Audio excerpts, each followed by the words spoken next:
श्री नफीस अहमद। अध्यक्ष जी, आपने मुझे सत्र 2022-23 के बजट के ऊपर बोलने का मौका दिया। आपका तहे दिल से शुक्रिया अदा करता हूं और साथ ही साथ मैं अपने क्षेत्र गोपालपुर की महान जनता का शुक्रिया अदा करता हूं कि उन्होंने अपनी आवाज़ को बुलंद करने के लिए मुझे यहां तक भेजने का काम किया। साथ ही साथ जब कल बजट पेश हो रहा था तो मैंने ये देखा कि माननीय वित्त मंत्री जी ने बहुत लंबा चौड़ा बजट पेश करने का काम किया, लेकिन जब पिछले सत्र का हमने बजट उठा कर देखा तो पिछले बार भी ये कहा गया था कि ये अपने इतिहास का सबसे बड़ा बजट है, लेकिन खर्चा जो करना चाहिए था वो खर्चा नहीं हो पाया। साथ ही साथ मैं कहना चाहूँगा, नीम के रस में मिला जब जहर तो मीठा हो गया, नीम के रस में मिला जब जहर मीठा हो गया, झूठ इस कदर बोला कि सच्चा हो गया, इतना सच बोल कि होठों का तबस्सुम ना बुझे, रोशनी खत्म न कर आगे अंधेरा हो जाए। मैं ये कहना चाहता हूं कि बड़ी उम्मीदें थी यहाँ के किसानों को, नौजवानों को, बुनकरों को कि जो बजट आएगा वो उनके घरों पे खुशहाली लेके आएगा, महंगाई दूर करेगा, किसानों के घरों पर एक अलग सी रोशनी जलने का काम होगा। लेकिन बहुत अफसोस हुआ कि जब बजट पेश हुआ, बजट आने के बाद पूरी उत्तर प्रदेश की जनता को ये महसूस हो गया कि इनकी कथनी और करनी में बहुत फर्क है।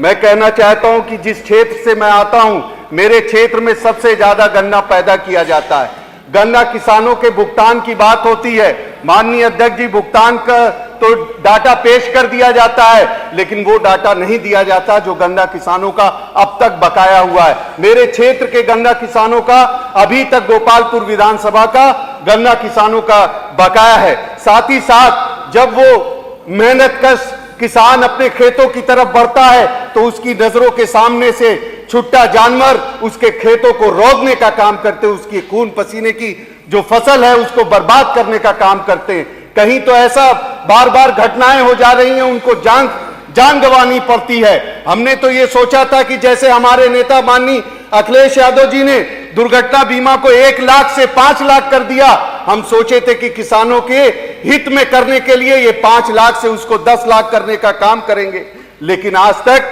वो वहीं पर ही अटका हुआ है।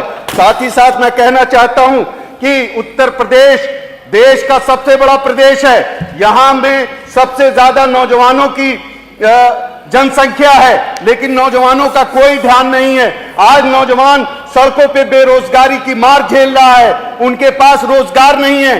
जो रोजगार का डाटा दिया जा रहा है, दोपहर में मंत्री जी कहते हैं कि 4.5 लाख नौकरी दे दी, और दोपहर के बाद माननीय मुख्यमंत्री जी कहते हैं 5 लाख नौकरी दे दी। और घोषणा पत्र, संकल्प पत्र में इन्होंने कहा, वादा किया था कि हम 70 लाख नौकरी देने का काम करेंगे, लेकिन आज नौजवानों को नौकरी नहीं मिल रही।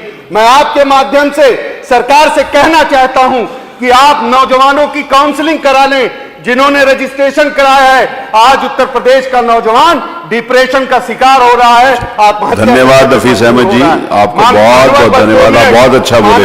श्री रमेश सिंह जी, खत्म करूंगा। श्री रमेश सिंह, 1 मिनट में अपनी बात खत्म करूंगा कि मैं कई सत्र से ये कहता चला आया हूं कि मेरी विधानसभा में तहसील की आवश्यकता है।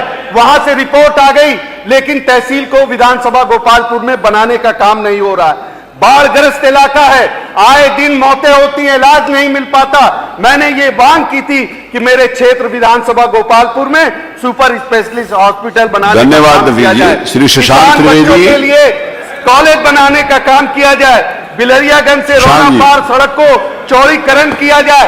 एक शेर से मानवर, एक शेर से अपनी बात खत्म करूंगा। हाँ, श्री रमेश सिंह, निसार मैं की जहां चली है रस्म की कोई न सर उठा के चले, जो कोई चाहने वाला तवाफ को निकले, नजर झुका के चले, जिस रमेश, बहुत बहुत शुक्रिया।